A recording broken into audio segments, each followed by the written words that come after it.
Now would y'all please help me welcome to the stage the one and only Miss Dixie Ray.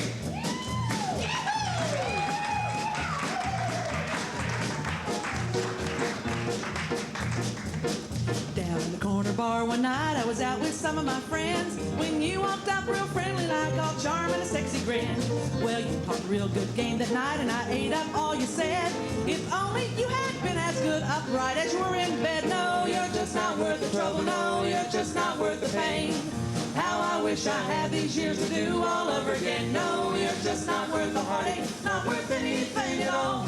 But the next time I go crazy, you're the first one that I call. Now I was doing nothing, minding my business, nursing a beer.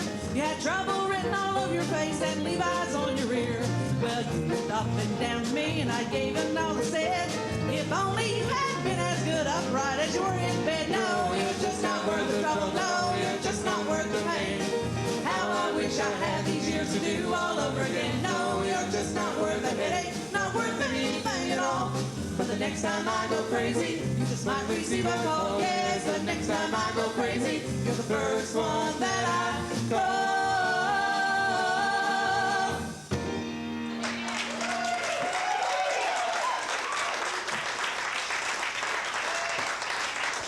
Thank you, thank you, thank you. I do mean that so sincerely. Thank you.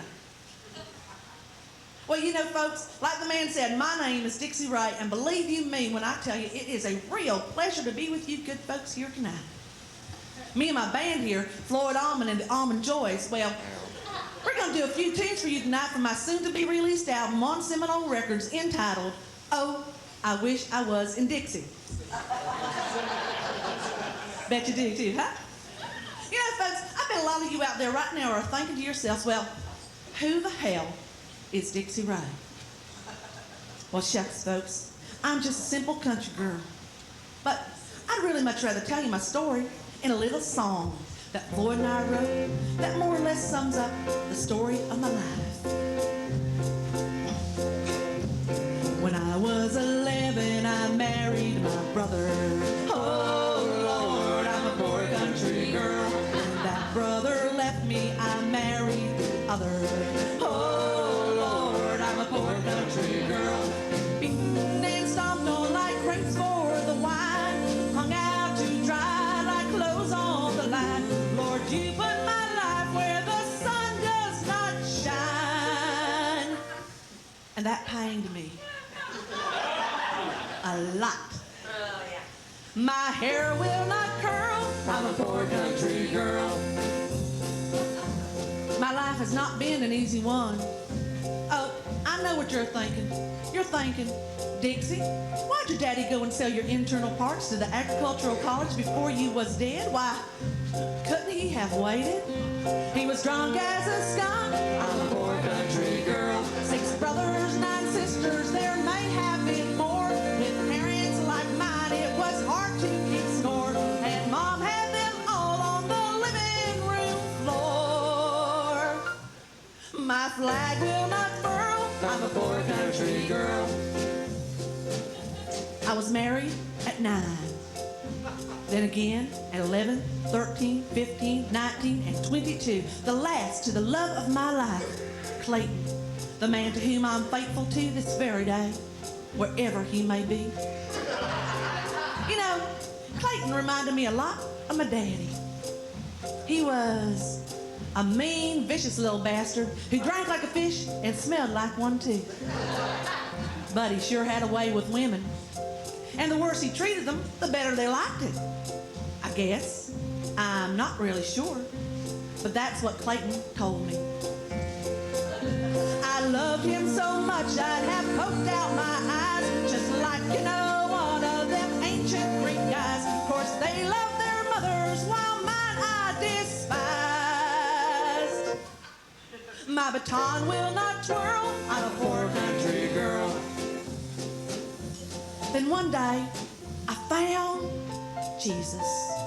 I was singing on the Country Funhouse radio hour, my 13th appearance. I was getting to be just like a regular.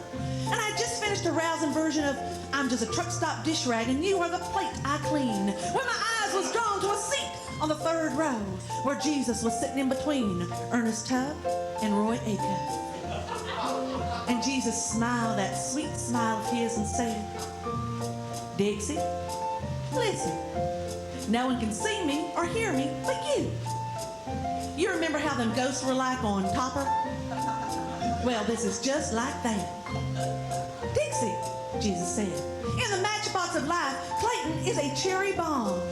And your family? Why, I've seen bacterial infections I like better. But you're different. I like you. And I want you on my team, the Jesus team. So take that there guitar of yours and tune it to the key of G for God. For I want you to go out and tell your sad story to the world. So I'm telling that story right now. I'm spreading the word. Folks, don't let pain, perversion, or luck so bad as a vacation in Albany get you down. Lift up your eyes. Look through that third row. Why, who's that a sitting next to Minnie Pearl? Wouldn't you like to be on his team? Been ground to a powder and burnt to an ash, crushed like cloves of garlic, one like sour mash. But I'm happy to say I paid my dues in cash. I'm as haggard as Merle. I'm a poor country girl.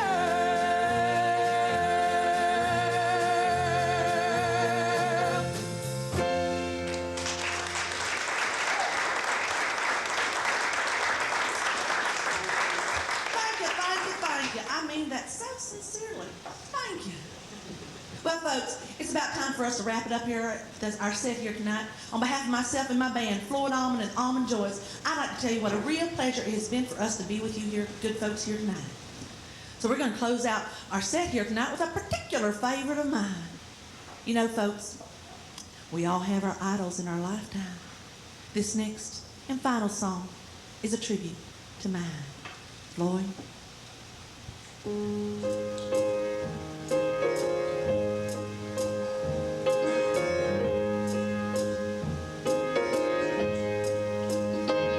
It was 12 years this August, they found him on the floor of his bathroom in Graceland, breathing no more.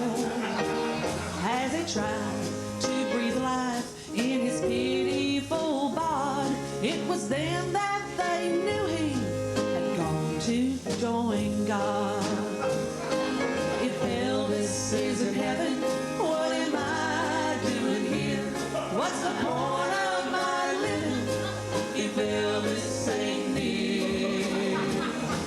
For he was the reason I chose to go on.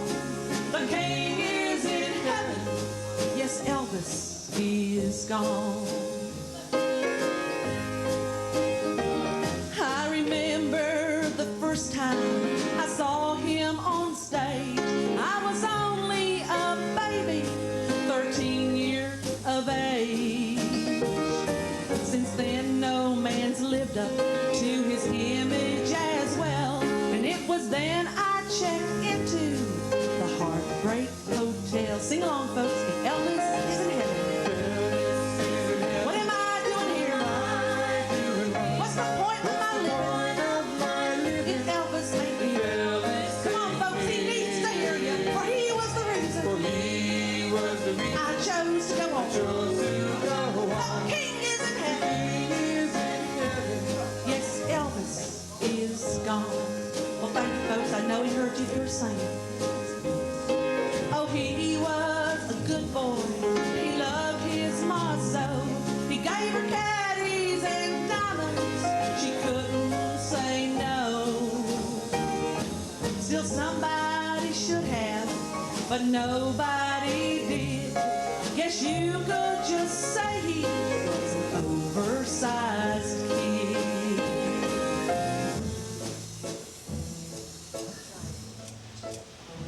Oh, folks, I know what you're thinking.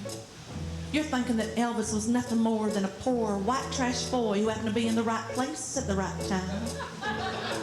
That he became old and fat. Well, who among us hasn't is what I say. Let he or she who was without flab catch the first baby Ruth. Sure, he loved his hamburgers. He loved his Eskimo pies. So, okay, he liked to shoot out TVs with illegal handguns, but what is a little roughhousing compared to the gift that he gave us? That face, that voice, that 52-inch waistline. He loved his mom. He loved his daughter, Lisa Marie. He loved his Lord. He even loved that tramp Priscilla after she left him for that 2-bit karate instructor. He gave more than he got. He was truly the king of rock and roll. When I